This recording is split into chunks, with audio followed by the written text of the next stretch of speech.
And now it's time for Madison's Mad Facts with your host, Madison Standish. Hey everybody, it's Madison.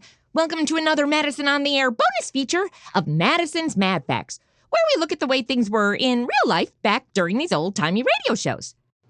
This Madison's Mad Facts was originally released in August 2025 for our episode 58, The Adventures of Ellery Queen, where our armchair detectives had to solve the mystery of who killed the bad guy, Ernie Buffle, in my train compartment. It wasn't me, I swear.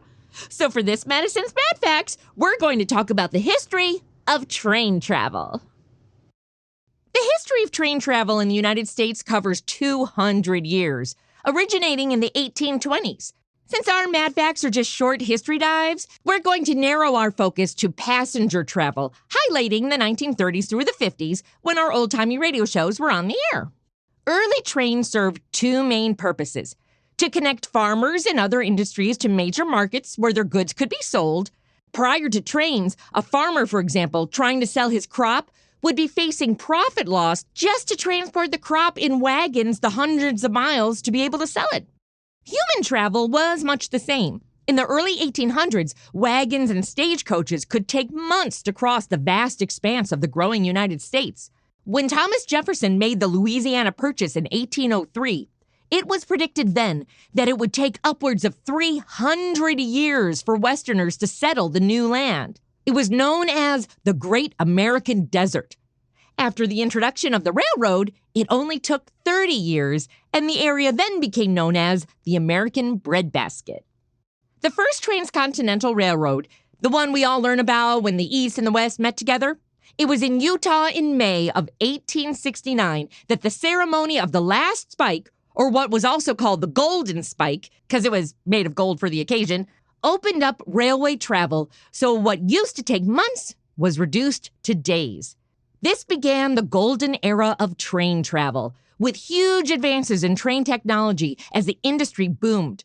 But as the 19th century wound down and the 20th century dawned, train travel would meet stiff competition. In the early 1900s, the automobile came on the scene.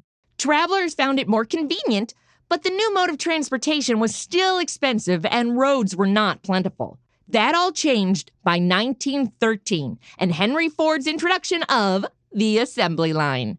With the more affordable cars on the market, Americans quickly shifted to the automobile for transportation. The railroad owners were in an unfair fight as the U.S. government leapt to subsidize new expansive highways.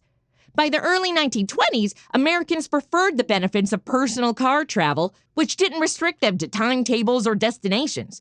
And with businesses popping up along major highways, such as motels, the name literally taken from motor and hotel, eateries, and other points of interest, the railroads were feeling the loss.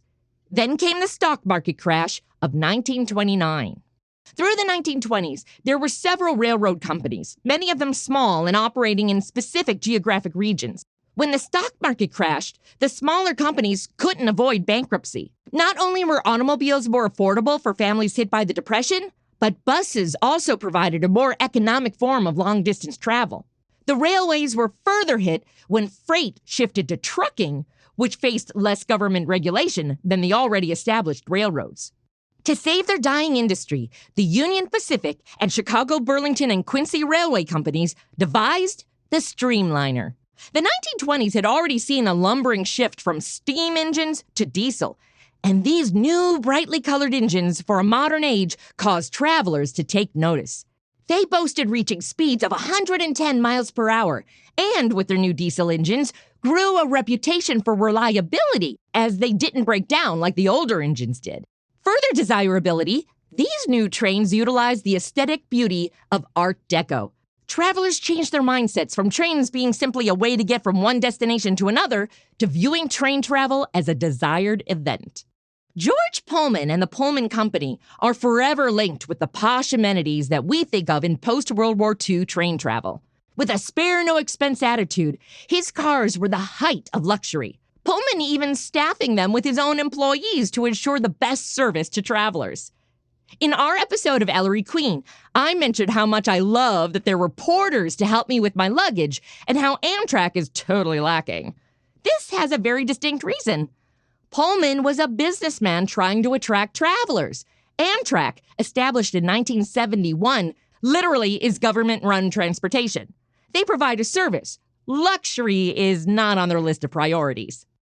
Another aspect to George Pullman's Porters is, in its heyday from the late 19th century into the early 20th century, the Porters were a major employer of African American men. The job came with good pay, a chance to travel, and a position of prestige. Often the Porters were called George by passengers in honor of George Pullman. The Pullman Porters would go on to be a major force in the civil rights movement into the 1960s. Since they traveled by trade, they could connect communities across the country. Early sleeper cars were designed as what is called open section accommodations. Probably what you immediately think of when you envision trains from the early 20th century as portrayed in films like Some Like It Hot. There would be 2 seats facing forward, 2 seats facing backward, and an aisle with the same seat configuration on the opposite side of the train car. These seats were designed to convert to upper and lower berths, a word used to describe a basic bed or sleeping accommodation found in vehicles such as trains and boats. These berths came with a privacy curtain for travelers. Now, by the 1950s, the open section design was being phased out in favor of private accommodations. It started with roomettes, which were usually designed for a single traveler and included 1 seat, a folding bed, a toilet that had no partition, it was just right there in the room, and a wash bin. When the bed was down, the toilet was inaccessible. These roomettes were on either side of the train with an aisle down the middle, just like the open section style. In Ellery Queen, I had my own private compartment. This was a more desirable layout than the roomette. The compartments were designed for 2 passengers, with seats transforming into an upper and lower berth, a private toilet, and a wash bin. These compartments spanned 3/4 the width of the train car, so unlike the roomettes, the aisles were along the outside wall of the train so the compartments could be larger. For our episode, this would be a desirable way to travel between Chicago and New York in the 1940s, which would be a 15-hour or longer journey.